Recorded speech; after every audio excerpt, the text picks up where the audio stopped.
Louvado seja nosso Senhor Jesus Cristo, para sempre seja louvado, que é o Frei Alberto que está falando.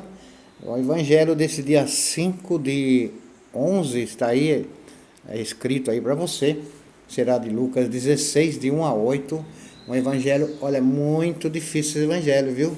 É um dos evangelhos mais difíceis de interpretação que eu conheço, mas eu vou tentar aqui levar para você uma explicação, uma reflexão. Tomara que sirva para a nossa vida. Então vamos anunciar o evangelho, que é tudo muito longo hoje, né? Naquele tempo disse Jesus aos discípulos: um homem rico tinha um administrador que foi acusado de esbanjar os seus bens. Ele o chamou e lhe disse: que é isso que ouço a teu respeito? Presta contas da tua administração, pois já não podes mais administrar meus bens. O administrador então começou a refletir: o Senhor vai me tirar a administração. O que vou fazer? Para cavar não tenho forças, de mendigar tenho vergonha. Já sei o que vou fazer, para que alguém me receba em sua casa quando eu for afastado da administração. Então ele chamou cada um dos que estavam devendo para o seu patrão. E perguntou ao primeiro: quanto deves ao meu patrão? Ele respondeu: 100 barris de óleo. O administrador disse: pega a tua conta, senta depressa e escreve 50. Depois ele perguntou ao outro: e tu quanto deves? Ele respondeu: 100 medidas de trigo. O administrador disse: pega a tua conta e escreve 80. E o Senhor elogiou o administrador desonesto. Aí que consta que é a dificuldade do evangelho.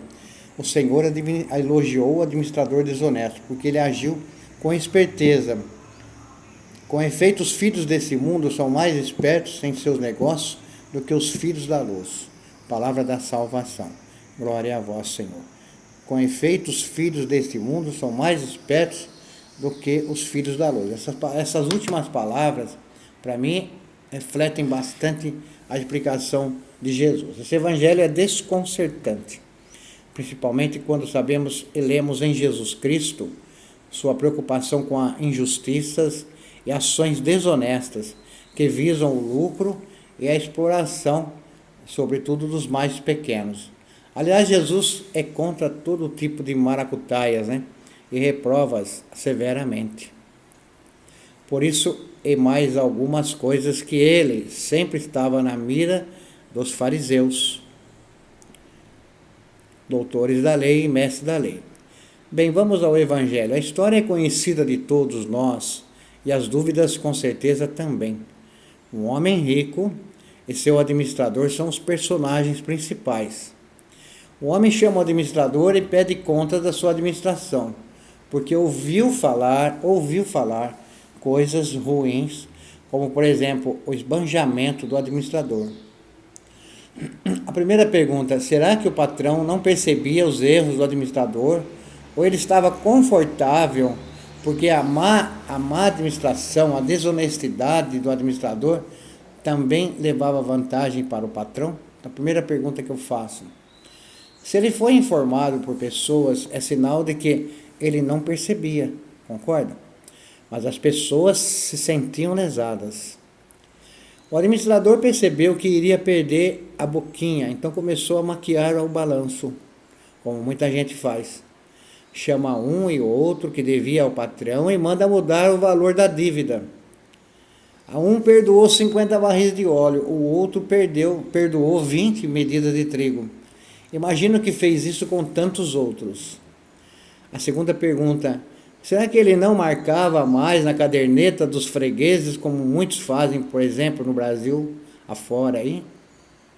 Eu penso que sim, e era uma prática marcar a mais para quem iria pagar depois. Mas isso começou a aparecer e daí vieram as reclamações. O patrão ficou sabendo desse acerto desonesto e o elogiou. Isso é o problema para você, para mim também. Fica tranquilo, porque é um problema para todo mundo acostumado com uma educação cristã. Não passar a perna em ninguém. Para mim, o patrão não elogiou a desonestidade do administrador, na sua esperteza em usar do dinheiro que não lhe pertencia para fazer amigos. Mesmo que nessa artimanha ele tenha feito justiça também com os que deviam, porque a impressão que me dá é que ele cobrava mais, mas prestava conta ao patrão a menos. Esse não sentia nada porque ele recebia o que na verdade tinha que receber, porém o empregado ganhava a parte. Olha a maracutaia onde funcionava. Isso deve ser uma prática, pergunta ou não? Uma prática que talvez era repetida nos cobradores de impostos, que cobravam a mais o imposto, devolviam o valor real aos romanos e ficavam com o que recebia mais. Esperteza, mas não deixa de ser reprovável. Esperteza, mas não deixa de ser um ato reprovável. Agora vamos sair do campo meramente econômico e entrarmos no campo da salvação. Vamos aplicar essa parábola na fé. Prefiro pensar que Jesus conta essa parábola aos discípulos para mostrar que os filhos das trevas usam de todos os artifícios para se saírem bem na vida, mesmo com dano ao próximo. E vai dizer que não é verdade? Claro que é verdade. Nós vemos isso diariamente na televisão, nos meios de comunicação. Nós vemos isso nas histórias que são contadas na nossa cidade. Os filhos das trevas são mais espertos do que os filhos da luz. Mas a atitude dele cheira a justiça em favor dos menos pelo seu patrão. Olha porque essa parábola é complicada, né? Tá certo? Essa parábola ela implica em tantas coisas, né? Porque a sagacidade, na verdade, vejo também o perdão de parte de uma dívida que na realidade não existia de verdade, somente no papel, de forma abusiva. Por que o elogio do patrão?